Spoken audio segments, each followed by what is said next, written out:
নমস্কার সবাইকে, আমার এই ছোট্ট রান্নাঘরে সকলকে স্বাগত।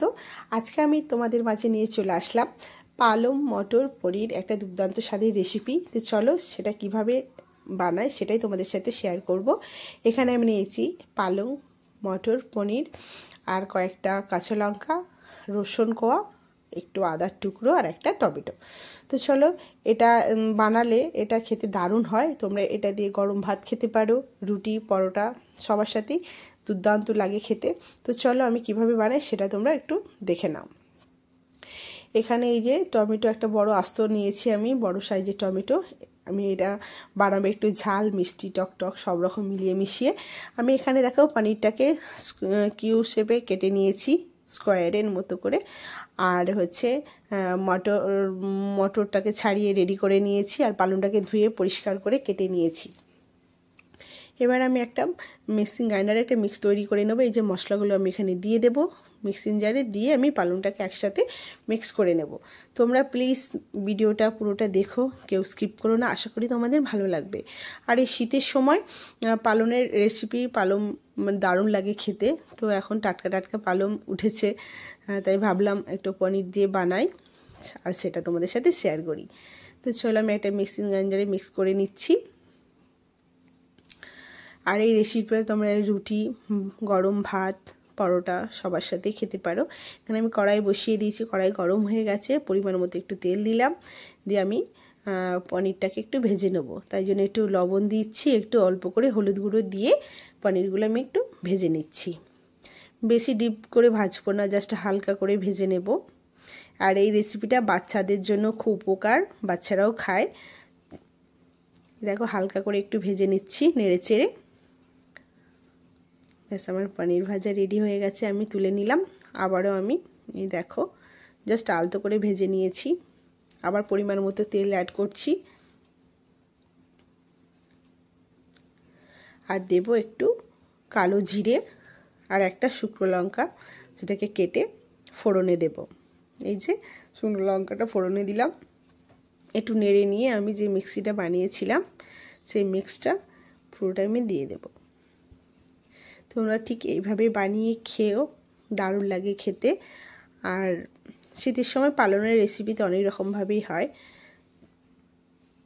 আর সবগুলো ভালোও লাগে খেতে।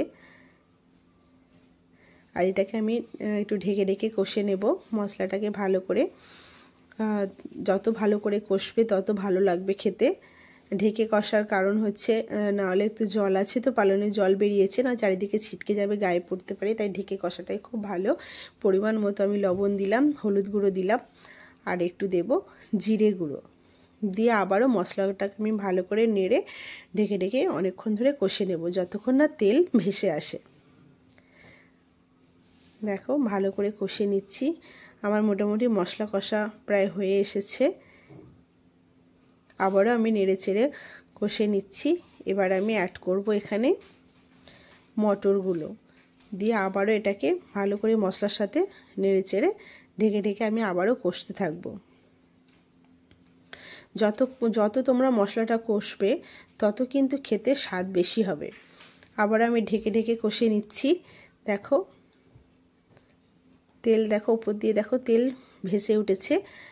নাড়তে নাড়তে আরও জলটা পুরো শুকিয়ে যাবে। আমার মশলা কষা দেখো রেডি হয়ে গেছে। এবার আমি পনিরগুলো অ্যাড করব মশলার সাথে, আরেকটু আমি কষে নেব। এই যে ভাজা পনিরগুলো একটু দিয়ে দিলাম, দিয়ে জাস্ট একটু হালকা করে নেড়ে নিচ্ছি, যাতে মশলাটা একটু পনিরের গায়ে লেগে থাকে। এরপর আমি পরিমাণ মতো জল অ্যাড করছি।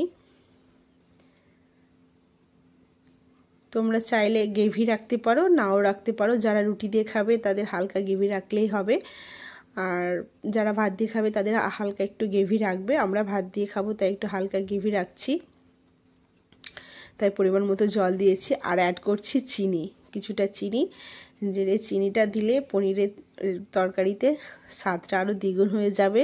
আর অ্যাড করছি একটু গরম মশলার গুঁড়ো দিয়ে এবার আমি আবারও ভালো করে নেড়ে ঢেকে আমি এটাকে ফুটতে দেব। দেখো আমার মোটামুটি অনেকটা ফুটে গেছে। এরপর আমি অ্যাড করব, তোমাদের কাছে যদি বাটার থাকে তোমরা বাটার দেবে, দিলে আরও টেস্টটা দারুণ হয়। আমার কাছে ছিল না, তাই আমি একটু কাঁচা সর্ষের তেল দিলাম, দিয়ে আবারও আমি ঢেকে এটাকে আর কিছুক্ষণ হতে দেব। আর অ্যাড করছি একটু কাস্তুরি মেথি, এটাকে আমি হাতে ক্রাশ করে নিয়ে ছড়িয়ে দিলাম, যাতে টেস্টটা আরও অসম্ভব দ্বিগুণ হয়ে যাবে, খেতে দারুণ লাগবে। আমি আঁচ এখন বন্ধ করে দিয়েছি, গ্যাসের ওভেন বন্ধ করে দিয়েছি। আমি 2 মিনিটের জন্য একটু ঢেকে রাখবো। ব্যাস, আমার পালং মটর পনির রেডি। তোমরাও ঠিক এইভাবে বানিয়ে খাবে। আর ভিডিওটি কেমন লাগলো জানিও কমেন্টে প্লিজ। সবাই ভালো থেকো, সুস্থ থেকো, টাটা। আবার